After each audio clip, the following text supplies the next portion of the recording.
Depuis l'an 2000, le monde a été frappé par plus de 1700 tremblements de terre d'une magnitude supérieure à 5.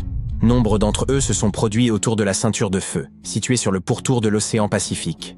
En Amérique du Nord, la plus grande menace est la faille de San Andreas, susceptible de provoquer un tremblement de terre d'une magnitude inégalée, ce qui lui a valu le surnom de Big One. La destruction potentielle de la Californie est une perspective terrifiante qui pourrait avoir des conséquences inimaginables. Mais le Big One n'est que le début de ce qui nous attend. Mauvaise nouvelle. Les scientifiques ont prédit un événement bouleversant pour la planète en 2030. La probabilité que nous assistions à cet immense séisme, le Big One, est de 70%, et sa magnitude devrait atteindre les 6,7 sur l'échelle de Richter. Il aura bien pour origine la faille de San Andreas, mais nos prévisions sont malheureusement insuffisantes pour le moment. Toutefois, un tremblement de terre de grande ampleur se produit une fois tous les 100 ans. Cela nous donne donc le temps de nous préparer à la catastrophe. Si étions capables de voyager dans le temps, nous serions en mesure de voir de nos yeux les tremblements de terre qui ont ravagé San Francisco et le fort Tejon. Les bâtiments construits il y a longtemps ne sont pas à l'épreuve de ce genre de séisme. Ils s'effondrent inévitablement. Même s'ils tiennent le coup, il ne faut pas y pénétrer. Mais les bâtiments ne sont pas ce qu'il y a de plus dangereux. Vous devez faire attention aux installations électriques et aux conduites de gaz. Votre maison sur la colline est peut-être charmante, mais elle est dangereusement exposée. Lors d'un tremblement de terre, une colline peut subir un énorme glissement de terrain qui détruira tout sur son passage. Dites adieu aux voyages en voiture, car toutes les routes seront détruites. Prévoyez des réserves d'eau et de nourriture, car vous ne pourrez plus faire de courses. Cette catastrophe ne sera pas bon marché. Les États-Unis devront débourser environ 200 milliards de dollars pour se remettre du désastre. Sachez qu'au moins, le tremblement de terre ne provoquera pas de tsunami. Mais il y a quelque chose qui peut causer encore plus de dégâts que ce Big One.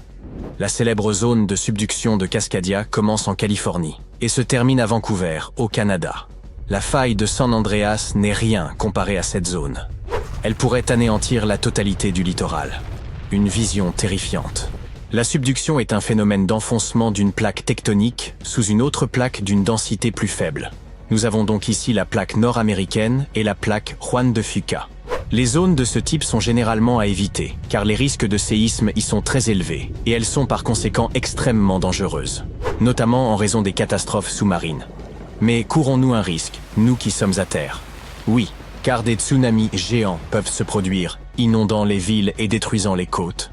À l'heure actuelle, la zone la plus active est la ceinture de feu. La zone de Cascadia est peut-être moins active, mais elle est comme une bête endormie. Elle pourrait se réveiller et détruire tout ce qui se trouve sur son passage, provoquant des dégâts sans précédent. La dernière fois qu'une telle tension a été libérée, c'était en l'an 1700. Contrairement au séisme de San Andreas, celui-ci provoquera des tsunamis massifs et ces secousses seront bien plus violentes. Espérons que vous camperez dans un champ à ce moment-là, car la plupart des bâtiments et des ponts seront probablement détruits. Préparez-vous également aux répliques, qui seront dévastatrices. La nature ne sera pas épargnée non plus. Les glissements de terrain modifieront tout l'habitat des animaux, et nos maisons seront méconnaissables. Heureusement, il y a une lumière au bout du tunnel, et les scientifiques font tout ce qu'ils peuvent pour assurer notre sécurité. De nouvelles règles sont mises en œuvre. Chaque nouveau bâtiment doit être capable de résister à des chocs massifs. Ils développent des systèmes d'alerte modernes, et toute nouvelle infrastructure doit suivre des directives strictes en matière de résistance aux tremblements de terre. Les plaques Juan de Fuca et nord-américaines sont actuellement bloquées l'une contre l'autre, mais elles ne le resteront pas éternellement. Lorsqu'elles se déverrouilleront, préparez-vous à une forte secousse. Plus vous êtes proche de l'épicentre, plus les dégâts seront importants.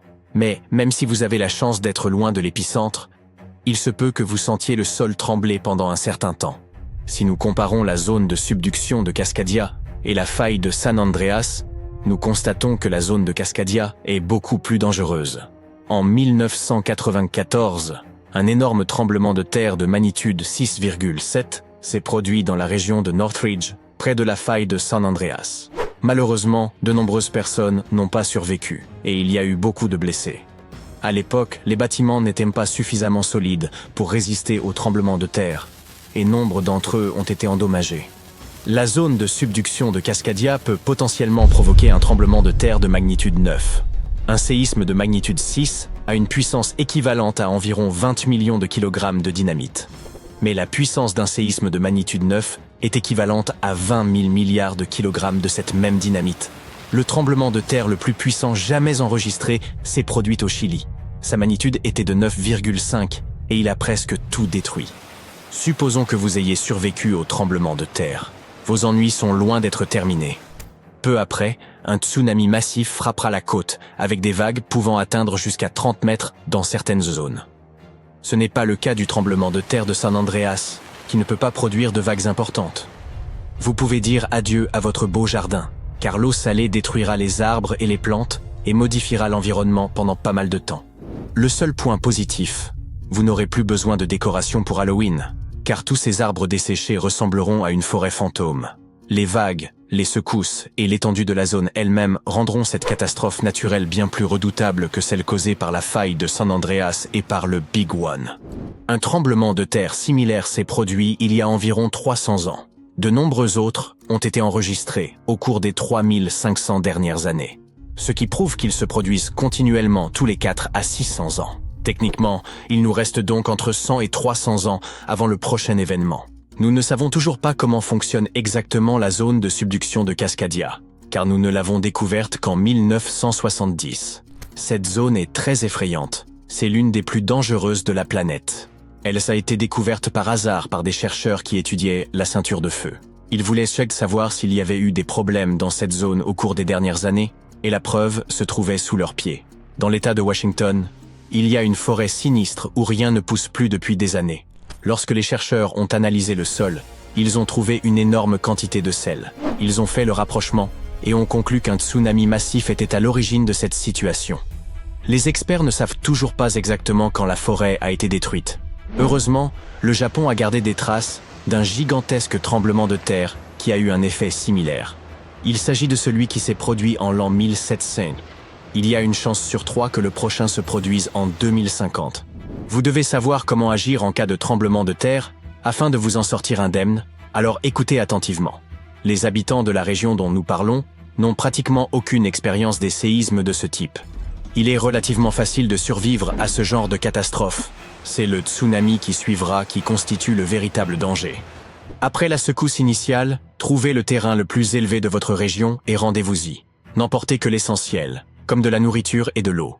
Laissez votre collection de cartes de baseball chez vous. Après la première vague, ne redescendez pas tout de suite. Les sismologues affirment que, très probablement, il y en aura d'autres. Et ils l'ont prouvé. Le 22 mai 1960, le sismologue Jerry Eston et ses 4 amis se sont rendus à Hawaï pour observer un tsunami qui devait se produire vers minuit. Ils ont installé leur matériel sur le pont de Wailuku et planifié un itinéraire de secours. Ce pont avait été détruit lors du précédent tsunami, mais le nouveau pont était beaucoup plus haut et mieux adapté. Après minuit, l'eau se trouvait à 1,2 mètre au-dessus de son niveau moyen. La deuxième vague a frappé une demi-heure après minuit, et l'eau est encore montée de 2,75 mètres à 1 heure du matin. L'eau est ensuite redescendue d'environ 2 mètres. Mais l'horreur était loin d'être terminée. Ils ont ensuite vu une vague d'un peu plus de 6 mètres de haut. Cela nous prouve que les tsunamis sont imprévisibles et que nous devons absolument écouter les experts pour rester en sécurité. Une puissance redoutable repose sous terre, là où les plaques tectoniques convergent et où l'une contraint l'autre à s'enfoncer. Ce phénomène se manifeste principalement dans les océans Pacifique et Indien.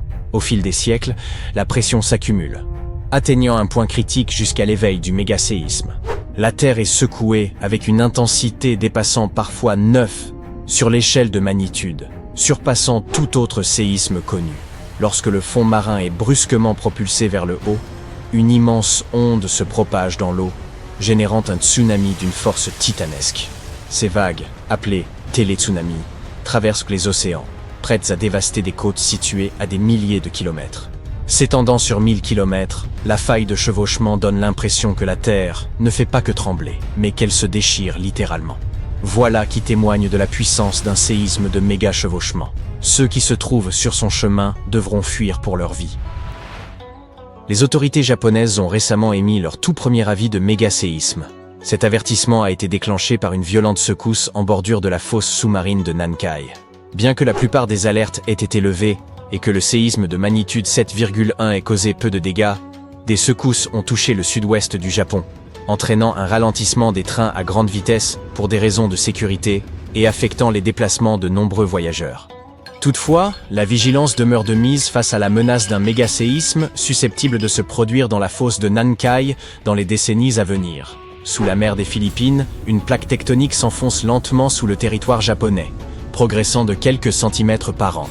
Les derniers grands séismes enregistrés dans cette région datent de 1944 et 1946, chacun ayant atteint une magnitude de 8,1.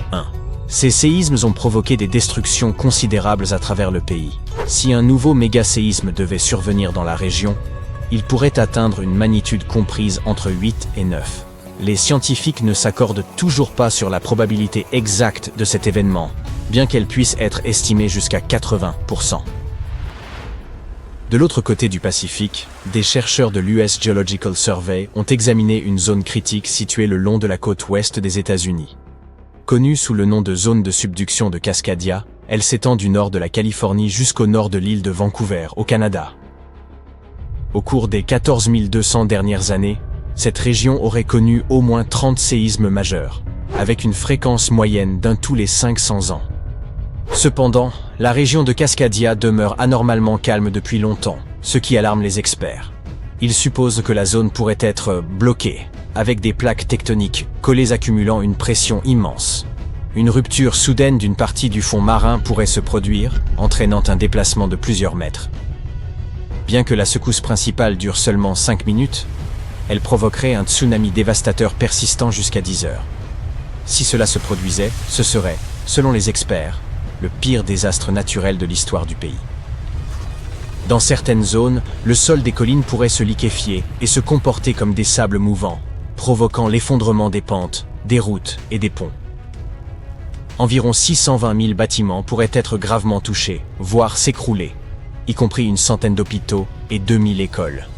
Les résidents de l'État de Washington pourraient être contraints de subvenir seuls à leurs besoins essentiels, eau, nourriture et abri, pendant 2 semaines.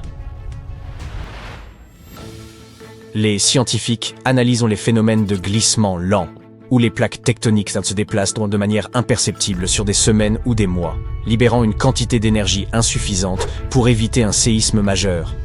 Chaque augmentation d'un point sur l'échelle de magnitude multiplie par 40 l'énergie libérée. Ainsi, il faudrait environ 1 million de petits séismes par jour, durant 500 ans, pour égaler l'énergie dégagée par un seul séisme de magnitude 9. Ces petits tremblements de terre pourraient révéler les prémices d'un séisme majeur. Pour renforcer la surveillance de la faille de Cascadia, les experts procèdent à une cartographie plus détaillée et déploient des instruments de surveillance plus sophistiqués en mer. Un financement de plus de 10 millions de dollars a permis l'installation de capteurs sismiques et de jauges de pression sous-marine sur un câble à fibre optique au large des côtes de l'Oregon. L'objectif est de pouvoir alerter les populations à temps et potentiellement sauver des vies en cas de grand séisme. Un méga-séisme de type chevauchement a touché cette région en 1964. Connu sous le nom de Grand séisme d'Alaska, il a atteint une magnitude de 9,2 et duré plus de 4 minutes, devenant ainsi le plus puissant séisme enregistré aux États-Unis et en Amérique du Nord. Les secousses ont provoqué d'importantes fissures et des glissements de terrain. À Anchorage, de nombreuses maisons, infrastructures et routes ont été détruites, car elles n'étaient pas conçues pour résister à un séisme d'une telle intensité. Dans certaines zones, le paysage a été définitivement transformé. Ainsi, le littoral près de Kodiak et de l'île Hinchinbrook a été surélevé de 9 mètres, tandis que dans des localités comme Girdwood et Portage, le sol s'est affaissé de 2. Les routes ont dû être reconstruites à une hauteur supérieure pour prévenir les inondations provoquées par les marées. Un tsunami gigantesque de 8 mètres a anéanti le village de Chenega. De nombreuses villes côtières ont subi d'importants dégâts, non seulement en raison du séisme, mais aussi à cause des tsunamis et des incendies consécutifs. Les mois suivants ont été marqués par des milliers de répliques de moindre intensité. En août 2024, un séisme modéré, de magnitude 4,4, a frappé Los Angeles. À la suite de cet événement, le service de protection contre les incendies de Los Angeles a inspecté la ville sans relever de dommages majeurs ni de blessés. Cependant, à Pasadena, près de l'épicentre, une canalisation a éclaté à l'intérieur de l'hôtel de ville, obligeant à l'évacuation du bâtiment. Heureusement, aucun risque de tsunami n'a été signalé. La meilleure manière de réduire les risques de panique dans ces situations est de miser sur une préparation adéquate. Le Japon figure parmi les régions du globe les plus exposées au séisme en raison de sa position au croisement de 4 plaques tectoniques. Chaque année, environ 1500 séismes y sont suffisamment puissants pour être ressentis. Cette réalité a conduit les Japonais à adapter leur quotidien à ces phénomènes. Ainsi, une loi adoptée en 1950 impose que les bâtiments soient conçus pour résister à des secousses d'une magnitude allant jusqu'à 7 sans s'effondrer. Une mise à jour, survenue 30 ans plus tard, a précisé que les bâtiments devraient en subir uniquement des dommages mineurs lors de tels séismes et continuer à fonctionner normalement. Toutefois, en cas de tremblement de terre plus puissant, la réglementation impose que la priorité soit d'éviter l'effondrement du bâtiment afin de protéger des vies humaines. À un niveau basique, cela implique de renforcer les structures avec des poutres, des piliers et des murs plus épais pour mieux résister aux secousses. Une autre approche consiste à installer des coussinets spéciaux, fabriqués avec des matériaux comme le caoutchouc, à la base des bâtiments. Certains édifices reposent même sur de larges couches de matelas qui les isolent totalement du sol, ce qui améliore leur protection face au séisme. Un gratte-ciel peut osciller de manière significative, avec un déplacement pouvant atteindre 1,50 m d'avant en arrière. Pour limiter les dommages, les ingénieurs ajoutent également des dispositifs appelés amortisseurs, à chaque deuxième étage jusqu'au sommet de l'immeuble. Ces amortisseurs fonctionnent comme d'énormes pompes à vélo, mais remplies de liquide plutôt que d'air. Lors des secousses, le liquide résiste à la compression et absorbe une partie de l'énergie générée par le tremblement. Lorsqu'ils conçoivent des gratte-ciel, les ingénieurs s'efforcent de simplifier et d'équilibrer au maximum la structure. Cela implique que chaque étage ait une hauteur uniforme et que les colonnes de soutien soient réparties de manière régulière. Cependant, les architectes privilégient parfois des designs plus créatifs, ce qui les pousse à chercher des solutions de compromis pour maintenir à la fois l'esthétique et la sécurité du bâtiment. Par exemple, la Tokyo Skytree, l'une des tours les plus hautes au monde, associe un style futuriste à des dispositifs innovants conçus pour résister au séisme. Elle intègre un pilier central, inspiré des pagodes traditionnelles japonaises, ainsi que des amortisseurs sismiques qui dissipent l'énergie des secousses, garantissant ainsi sa stabilité et sa sécurité.